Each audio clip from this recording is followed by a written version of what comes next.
Hello everybody. Today I'm going to be playing some Kerbal Space Program. My name is Oh My God Frederick and you're watching on the Oh My God Craft channel. Let's just get to it. Kerbal Space Program is a game where you're basically placed on this planet called Kerbin. Kerbin is a planet that looks similar to Earth, but as you can see it really isn't. You have a space center, which you could have seen. The bomb. Where is it?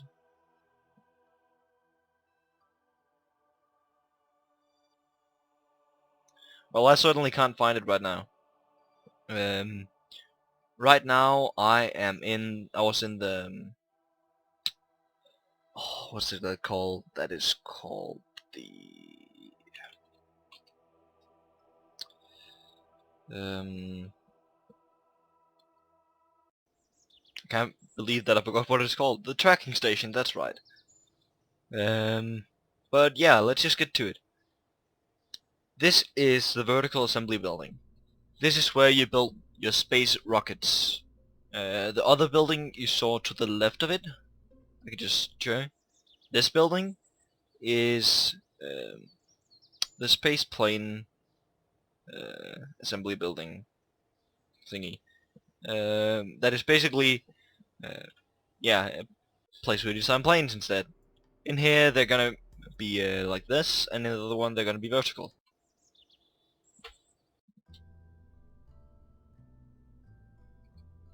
Okay, let's just get to it. Let's build a big rocket. One of the mods I love, and I really mean love, is the sub-assembly loader. It'll basically allow me to save parts, such as this one for example. This is my launching stage. It's one I built a lot earlier. It uses one of the mods I've installed called Quantum Struts, which are these blue lines you see. They basically keep things steady. So let's just build the rocket that we're gonna send out into space. This right here is a command module. To build anything in here, you'll have to have a command module, or you'll have to load one of the standard planes that are usually in here. I don't have any standard planes in here because I deleted them all because I prefer not to have them there. But it's a good idea to have. So let's just get building. What you want to do is you want to make sure that you're not blocking the hatch whenever you're building. And this right here is the debug toolbar. You bring it out by holding Control Alt and then clicking F12. It'll basically allow you to like cheat by having unbreakable joints and no crash damage, so you can like nearly crash into the ground without taking any damage on your space plane or rocket for that matter. You can have infinite fuel, so you won't run out of xenon, mirror propellant, liquid fuel, and oxidizer. Then there's infinite RCS. Oh wait, infinite RCS is what allows you to not run out of monopropellant. The infinite EVA fuel is the little Kerbins, or Kerbals. I think they're called Kerbals. You can see them down here on the ground. You can just get down. They're quite funny. Yeah, you see there's a guy here with a wrench hitting the ground, right here in the corner. If I can catch it, the guy with the hammer is also just going to stop and start whacking the ground. You see there? And then there's these guys in formation out here, also having some fun. But yeah, let's get to building this again. What I'm gonna do is I'm gonna like just put on these, but before I do that I click the allow part clipping in editors. That means that I could basically have a billion of these without having them clipping in together Like this, you see they clip together, or no colliding to each other. You wouldn't normally be able to place something like that, but I figured in real life, if you need to fit something, you weld it on. If it's too big, you cut a slice off it. So why should we be able to do this in the game? That's why I use that. This down here is symmetry. That's what I use to place 4 of them identically. And the way I got this one to go down was by holding shift and then clicking X, because then it goes down. If I just click X, it goes up. You can also just click them and right click them.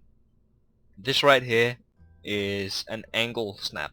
That means if I have it on, you can see it like snaps in angles, and if I don't have it on, it like goes fluently like this. See? You can toggle that by pressing C.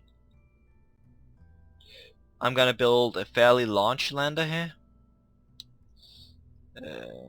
These are rocket fuel tanks. That is basically just fuel and oxidizer. And yeah, I put those on for the rockets that I'm gonna put on here. And this top part is gonna be what I'm going to land with.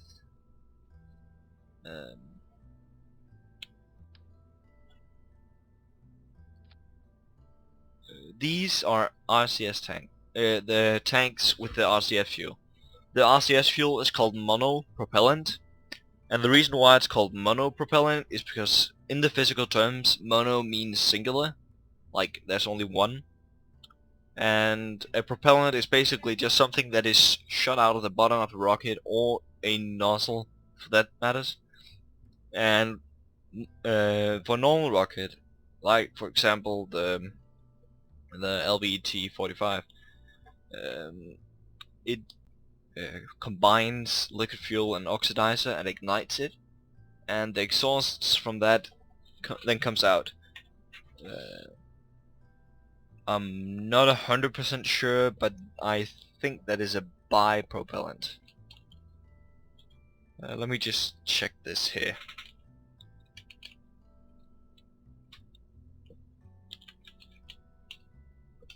Boom, boom, boom. Yeah, it's just a bipropellant. And if I'm wrong, you are free to correct me. I'm happy to be corrected on that matters, because I find these things quite interesting. What I put on here is these small engines. The LV909. Liquid fuel engines. They have an engine power of 50 as the max, and the 0 is 0, of course. It uses liquid fuel and oxidizer. That's what you can see under propellants. It has thrust vectoring, and the vectoring range is basically just how big of a range the nozzle on it tilts to change direction, basically. They weigh each half a ton. They have 0.2 drag.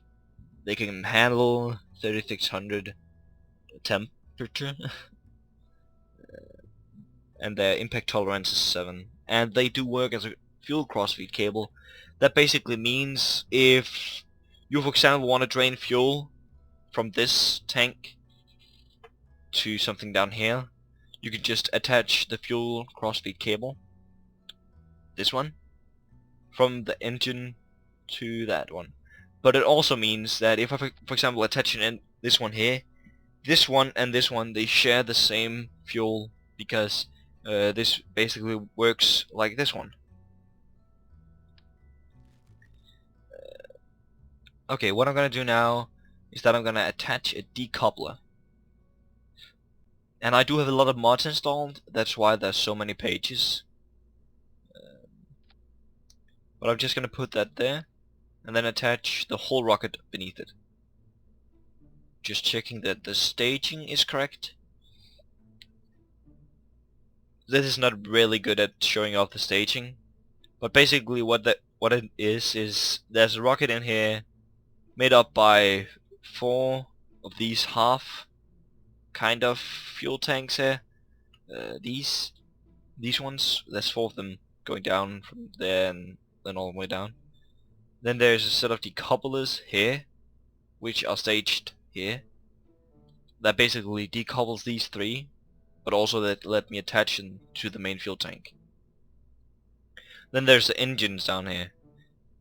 The 6 outer engines are fired in the first stage. The first stage is always the one with the highest number. Then what I've done here is I've attached these struts here to make sure that they don't wobble when I try to fly up, because that makes the whole rocket oscillate, and that is really not good.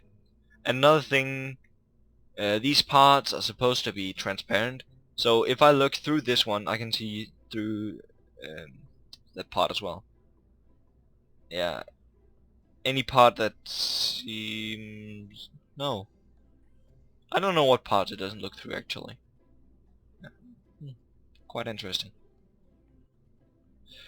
Yeah, but what I'm missing to attach now is a under control here. The RCS is... it's basically the monopropellant. The monopropellant just shoots out and lets you navigate, like you tilt your rocket in one direction. So if I tilt this, then I'm gonna be able to do this. The way I rotate is by Q and E, and by holding shift you can do it in small nudges. And if you don't, it just rotates 90 degrees.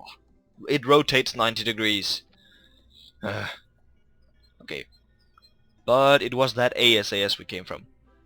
The ASAS is basically something that'll allow you to control the whole spacecraft automatically. So you just hit T on your keyboard and it's gonna control it for you. It's gonna maneuver the engines if they need to vector to one or another way, or it's gonna control the gyros. The gyros is basically something that's moved to change the point of mass to tilt you. So if we put the advanced SAS on, I'm gonna put it in there. I'm just gonna turn off the symmetry, so I only get 1. Normally you wouldn't be able to put that there because it interferes with this one.